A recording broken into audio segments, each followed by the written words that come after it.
நேபாள நாட்டில் கேபி சர்மா ஒலியுடைய ஆட்சியை முடிவுக்கு கொண்டு வந்திருக்குது ஜென்சி போராட்டம்.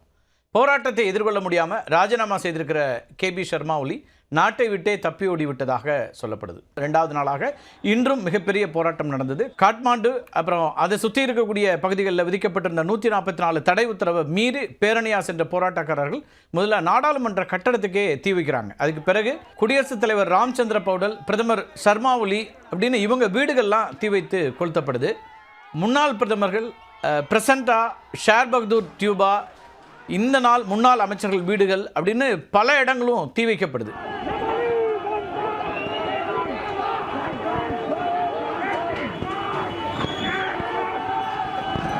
நிதியமைச்சராக ஒருத்தர் இருக்காருங்க, விஷ்ணு பிரசாத் பௌடல் அப்படின்னு.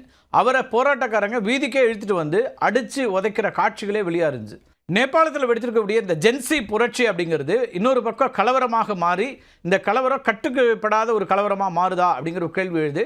நேபாள முன்னாள் பிரதமர் ஜலநாத் கானலோட வீட்டுக்குள்ளேயே போராட்டக்காரர்கள் தீ வைக்கிறாங்க. அப்போ அவருடைய மனைவி ராஜலட்சுமி சித்ரகர் அப்படிங்கிறவங்க, அவங்கள போராட்டக்காரர்கள் வெளியில் விடலை அப்படின்னு ஒரு குற்றச்சாட்டு முன்வைக்கப்படுது. வெளியில் விடாமல் அந்த தீக்குள்ளேயே அவங்க சிக்கினதுனால படுகாயம் அடைகிறாங்க. மருத்துவமனையில் படுகாயத்தோடு அனுமதிக்கப்பட்டவர் இப்போ உயிரிழந்திருக்கிறார். இதேபோல் இன்னொரு நிகழ்வு நடந்திருக்கு. நேபாளத்தில் முன்னாள் பிரதமர் ஷேர் பகதூர் துபா, அவரோட மனைவி, அவருடைய மனைவி மட்டும் இல்லை, இப்போ வெளியுறவுத்துறை அமைச்சராக இருக்கக்கூடிய அசுரானா, அவங்களோட வீட்டுக்குள்ளேயே புகுந்த போராட்டக்காரர்கள் அவங்கள கடுமையாக தாக்கியிருக்கிறாங்க. அவங்க நிலை என்ன அப்படிங்கிறதும் கவலைக்கிடமாக இருக்கக்கூடியதாக இருக்குது. அப்போ நேபாளத்தில் ஆட்சி பொறுப்பில் இருந்த பல தலைவர்களுடைய வீடுகள் தீக்கிரையாக்கப்பட்டிருக்கின்றன. அவர்களுடைய உயிருக்கும் கூட ஒரு அபாயம் ஏற்பட்டிருக்கிறது அப்படிங்கிற ஒரு சூழல் தான் இருக்குது. கலவரம் கட்டுக்கடங்காமல் போனதுனால சர்மா ஒலி பதவி விலகுமாறு இராணுவ தலைவர் ஜெனரல் அசோக் ராஜ் சிங்டெல் அப்படிங்கிறவர் அவருக்கு ஒரு கோரிக்கை வைக்கிறாரு.